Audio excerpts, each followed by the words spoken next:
Steve Amoussou, alias Frère Ronvi, est finalement déposé en prison. Vous le savez bien. Selon certaines sources, il est poursuivi pour plusieurs chefs d'accusation, à savoir harcèlement par voie électronique, initiation et publication de fausses nouvelles, provocation directe à la rébellion.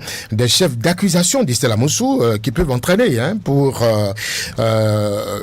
Steve Amoussou des peines assez lourdes. Déjà, il faudra dire que lorsqu'un dossier est pendant devant la justice, il faut mettre les gants avant de l'aborder. Et donc, ce dossier est pendant devant la justice. Donc, nous prendrons, n'est-ce pas, toutes les précautions possibles pour quand même opiner, pour dire que en faisant votre lancement, en posant la question, vous avez parlé de Steve Amoussou, alias Ronvi.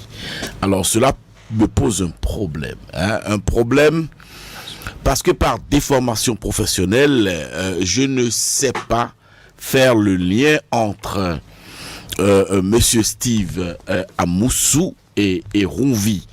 Et donc, il appartiendra à la justice béninoise et de faire ce lien-là et de trouver les inconnus, n'est-ce pas, de l'équation Steve Amoussou égale Ronvi. Et c'est une équation qui, pour moi, a beaucoup d'inconnus.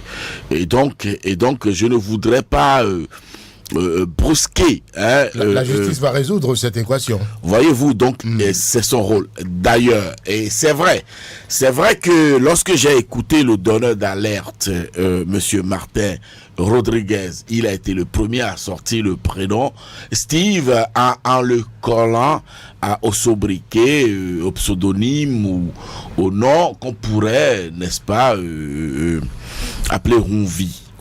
Alors, à partir de ce moment, après, il y a eu son avocat qui, d'emblée, nous a fait croire que Steve Amoussou est donc Ronvi dans sa toute première sortie médiatique, après avoir rencontré son client en garde à vue. Et puis, j'ai entendu des hommes politiques, et notamment la classe politique, une frange de la classe politique de l'opposition, coller donc ce sobriquet de Ronvi à Monsieur Steve Amoussou. Alors, à partir de ce moment-là, dans ma tête, le flou s'est installé. Le flou s'est installé et je garde cependant, n'est-ce pas, ma tête sur mes épaules et je reste prudent jusqu'au jour où la justice béninoise, à travers diverses démonstrations, à travers donc les outils qui sont à sa disposition, en arrive à nous dire que Monsieur Steve Amoussou est donc Ronvi. Sinon, Ronvi est quand même recherché par certainement l'État béninois, mais aussi par des particuliers qu'il a vitriolé à travers ses chroniques pamphlétaires, dont il a mis à mal, n'est-ce pas, les notoriétés et la personnalité et les images.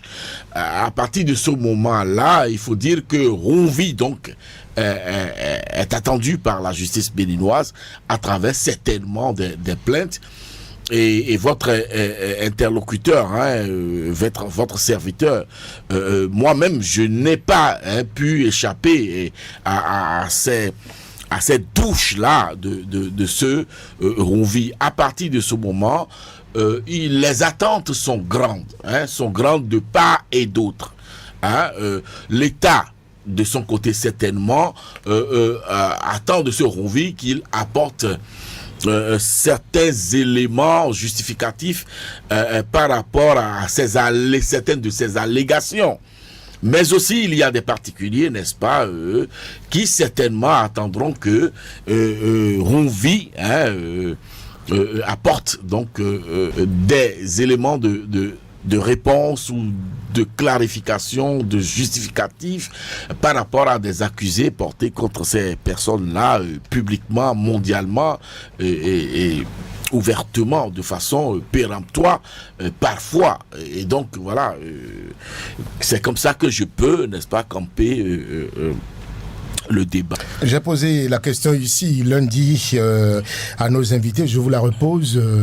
Arémé Choubadé, bonsoir.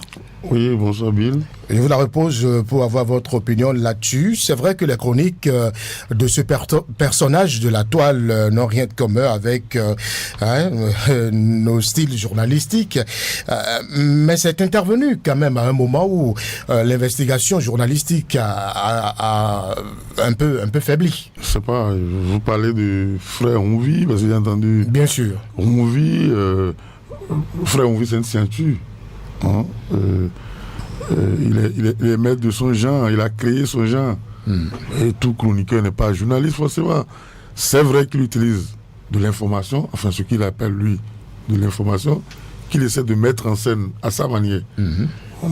Est-ce que c'est lui qui crée l'information? Est-ce que c'est lui qui fournit l'information? Est-ce que lui, il n'est qu'un réceptacle et qu'on a recherché sa manière de tourner le verbe, sa manière de tourner le verbe, parce qu'on sent quand même qu'il a une passion pour les belles lettres et il les délivre, il met en scène, hein, et il y a un fond d'information et un fond de commentaires, un fond de tout ce qu'on veut.